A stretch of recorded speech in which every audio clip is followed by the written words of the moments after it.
Ustaz, saya sangat miris. Miris tahu nggak?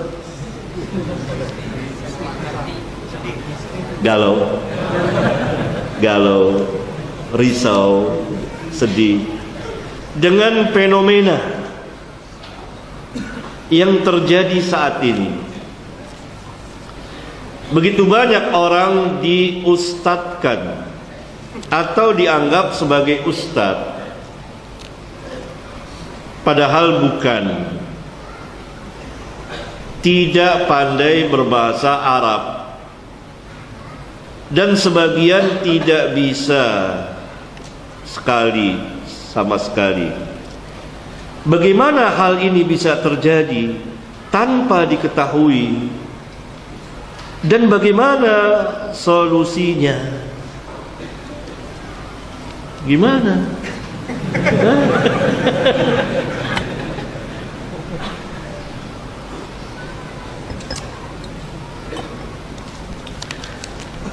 Ya, ada kursus jadi mubalik ya, 3 bulan ceramah. Ada orang-orang duduk di majelis gini-gini, lalu menghafal 1, 2, baca kitab, jadi terkenal jadi ustaz. Kenapa?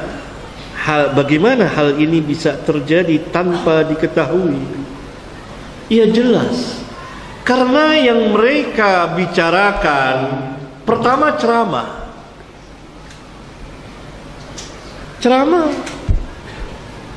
Siapa juga bisa, dari majalah, dari ini, ceramah. Mereka tidak berbicara tentang ilmu.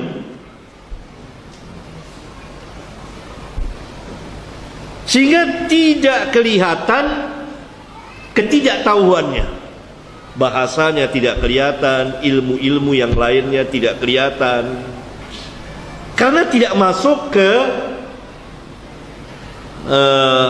ranah itu, pembicaraan itu.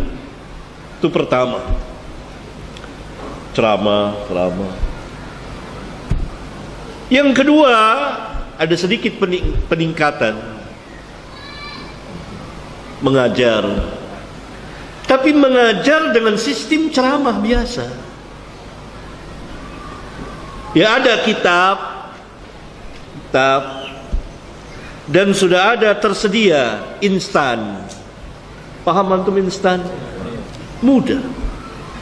Ini agak lebih keren dari yang pertama, tetapi lebih tadlis.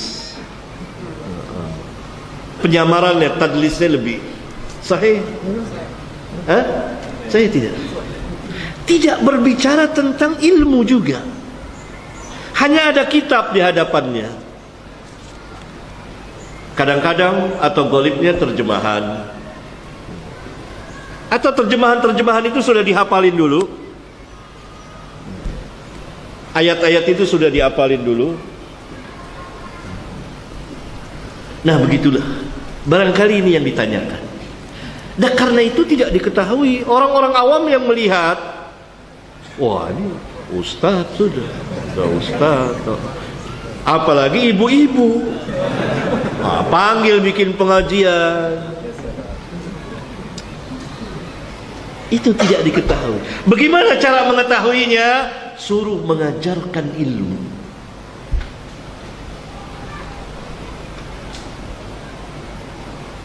Kalau seseorang dia tidak pandai tajwid, ilmu tajwid lah ya, tajwid. Kemudian dia berlagak jadi pengajarnya. Kira-kira berapa lama dia mempertahankan kebohongannya? Lama atau sebentar? Pintar kan? Jelas tidak diketahui. Kenapa jelas? Karena yang dibicarakan jelas. Paham antum? Ini sebab-sebab begitu banyak ustadz.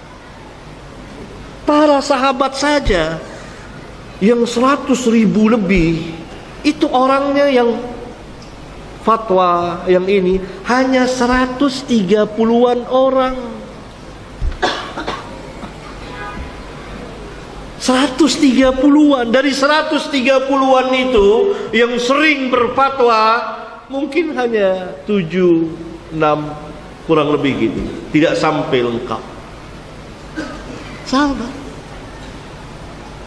yang ahli. Karena Islam ini ilmu.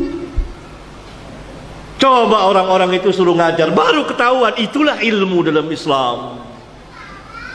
Tapi kalau ceramah atau tadi yang model kelompok kedua lebih keren lagi, ada kitab, apalagi kitabnya atas nama Ahlus Sunnah, kitab salaf, duduk, tapi dia tidak punya ilmu atau dengar dari ceramah yang lain atau apa,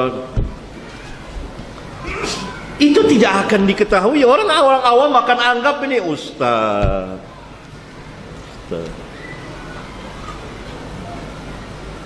Itu sebab bagaimana hal ini bisa terjadi tanpa diketahui. Ya jelas karena ilmunya tidak tampak.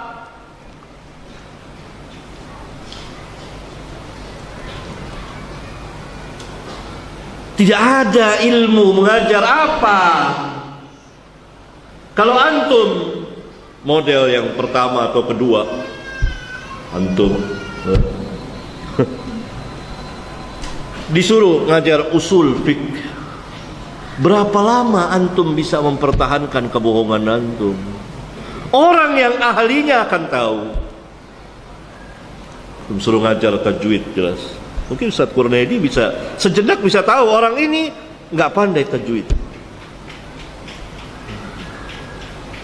Karena ada orang ahlinya. Nggak bisa ini. Berapa lama dia bisa mempertahankan kebohongannya? Itulah ilmu dalam Islam.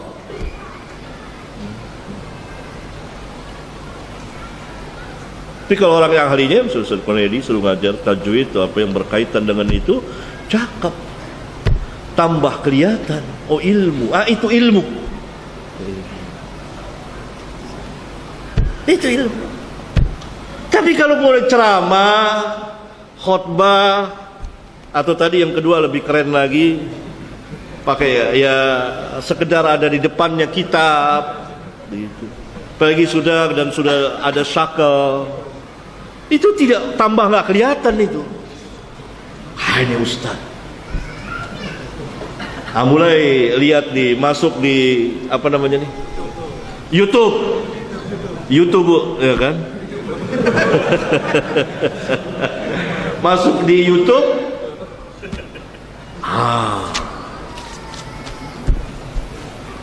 Jadi orang-orang memanggil ceramah itu sekarang ini ilmu hilang dari YouTube. Oh ini paling terkenal nih, ini YouTube-nya paling banyak. Dan itu bukan ini orang bilang langsung ke saya. Kenapa orang-orang ini panggil-panggil ini? Nggak jelas ini. Dari mana? Dari YouTube Ustaz. Itu bilang saya dari YouTube. Dari YouTube. Bukan dari ahli ilmu.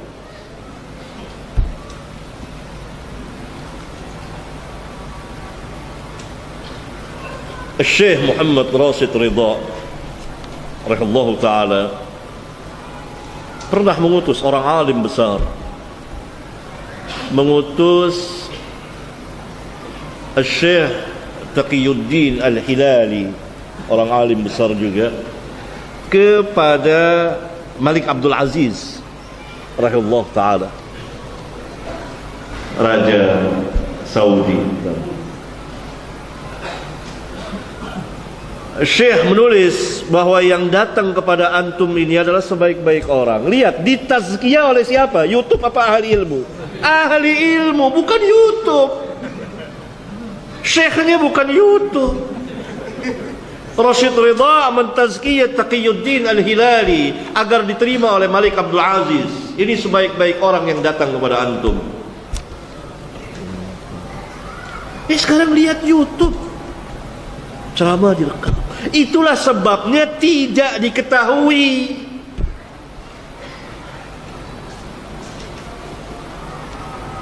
Azan. Yo, ya. Ini saya belum jawab lagi yang lain. Jadi pengajaran ilmu harus ilmu. Bagaimana solusinya? mereka harus berhenti. Gak boleh jadi ustaz. Dan antum gak boleh mengustadkan mereka. Gak boleh, haram. Dakwah ini harus dengan ilmu. Ibu-ibu gak boleh manggil lagi. Ibu-ibu gak tahu dia. Apa dia mereka lihat YouTube juga? Enggak. YouTube semuanya, semua YouTube. Enggak boleh. Apalagi kalau berkaitan dengan dakwah salafiyah. Enggak boleh. Itulah sebabnya tidak diketahui tadi, itu kurang lebih ya. Karena tidak ada yang dibicarakan, ilmu tidak ada. Bukan ilmu yang dibicarakan. Karena itu perlu belajar. Belajar. Tidak berarti tidak boleh mengajak orang, mendakwakan orang. Boleh. Boleh. Ngajak. Tapi jangan mendudukkan diri dan jangan didudukkan dianya. Paham antum? Ilmu.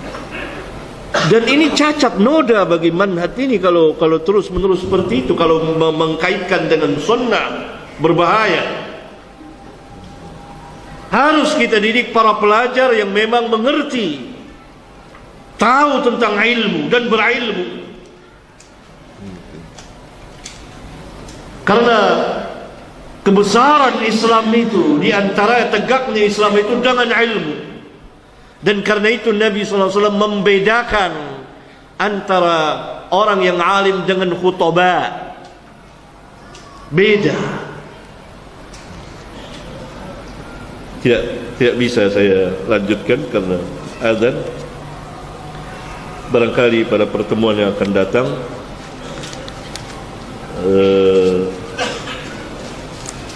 kita akan lanjutkan sampai di sini.